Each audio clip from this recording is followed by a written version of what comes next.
mu gihe leta y'u Rwanda ikomeje gushishikariza ndetse no gukangura abanyarwanda kugura no gukoresha iby'iwabo mu rwego rwo kugabanya ibyinjira mu gihugu ahubwo hakongerwa ibyoherezwa mu mahanga, abashoramari b'ingeri zose bahagurukiye kongera umwimerere ndetse n'ingano y'ibyo bakora kugira ngo ingamba leta yihaye yo kugabanya ibyinjira mu gihugu nuko hongerwa inganda kandi zikora ibintu bitandukanye nk'inganda zikora imyenda, ibikoresho byo mu rugo, ibiribwa ndetse n'ibikoresho by'ubwubatsi. Mu Rwanda imiturire igenda itera imbere ari nako hakenerwa cyane ibikoresho birambye kandi biva mu maboko y'Abanyarwanda nk'amabati hakorerwa mu Rwanda akaba hazanagabanya ibihombo by'abajyaga kuyagura mu mahanga, dore ko usanga ibikoresho by'ubwubatsi bikorerwa mu Rwanda bikomeye kandi biramba nk'uko Eric Kumuyange umuyobozi ushinzwe imari n'imiyoborere myiza mu ruganda rwa Hippo Roofings abivuga.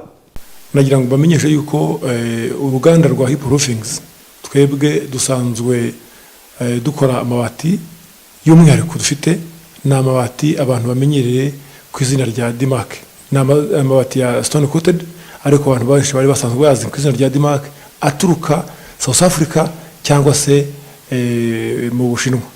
Ubu rero amabati dukora ya Hippo stone coated n'amabati meza akomeye arambye. Hirya no hino mu Rwanda hari abadasobanukirwa neza n'ibikorerwa mu Rwanda bityo bagakomeza kugurira ibikoresho bikorerwa hanze nk'amabati bimwe biba bidafite garanti. Kabanda Jimmy uhagarariye ishami ry'ubucuruzi mu ruganda nyarwanda rwa Hippo Roofings yemeza ko bateganya gufungura amashami mu Rwanda hose mu rwego rwo kwegereza abanyarwanda ibikorerwa iwabo. Ikibazo cyiza, turateganya gufungura amashami mu miji itandukanye yo mu ntara, harimo za Kayonza, harimo Nyagatare, harimo Musanze, Rubavu, Rusizi hamwe na Muhanga. Vuba ngaha tuzabagezaho product zacu. Ikindi bahawe ikaze abashaka kuza bakaba abastokist bacu bakabika aya mabati na yarahari, kandi vuba ngaha turateganya no gukora aya mabati azwi nka galvanize cyangwa aluminium. Gahunda ya Made in Rwanda igamije kuzamura no guha agaciro ibikorerwa mu Rwanda, dore ko umunyarwanda ndetse n'undi wese wifuza kubaka mu Rwanda yakoresha amabati yifuza kandi afite ibara ashaka ku kigero ashaka, bimwe bitandukanye cyane n'abayatumiza hanze mu mahanga nko mu Bushinwa ndetse n'ahandi. Rero n'akarusho dufite nuko duha umukiriya wese utugannye amabati n'amabara ashaka, mu gihe abandi bajyaga bavuga ati turabaha ibara rimwe kuko niba uzanye kontineri witurutse South Africa ntabwo uzi uzashaka umutuku, uzashaka umuhondo, uzashaka se nuko bamuvangira n'icyatsi kibisi n'umukara.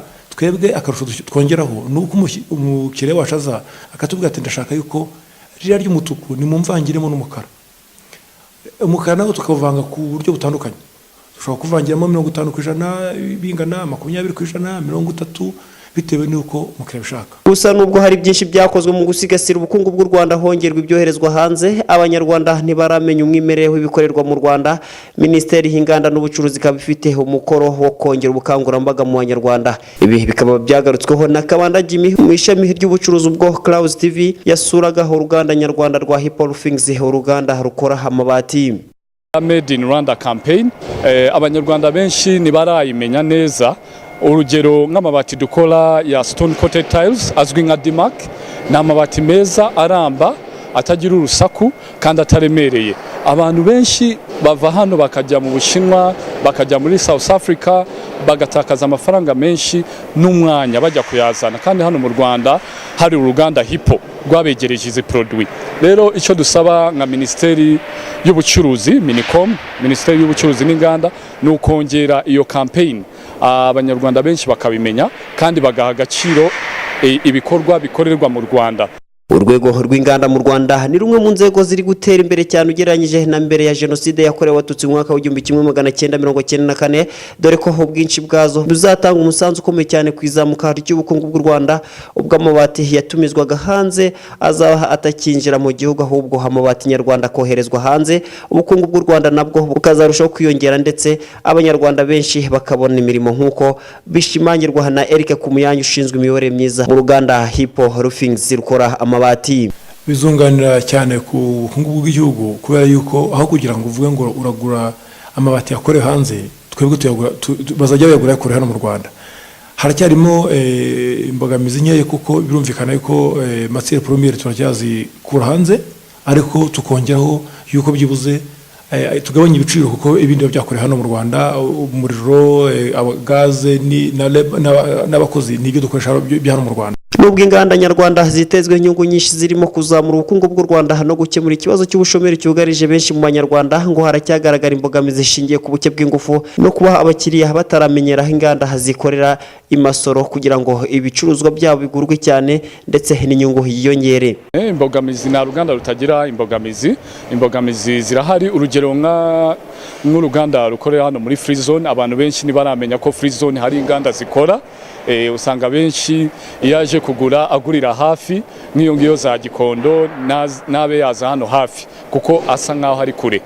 Uruganda nyarwanda rwa Hippo Roofings rwatangiye mu mwaka wa 2013 rukaba rukora amabati y'ubwoko bwose akoreshwa mu bwubatsi. Ibihe bikaba bibaye nyuma y'igihe gito leta y'u Rwanda ifashe ingamba yo kongera ireme ry'ibikorerwa mu Rwanda mu rwego rwo kugabanya ibyinjira mu gihugu. Biziyaremye Tasiye, Clouds TV.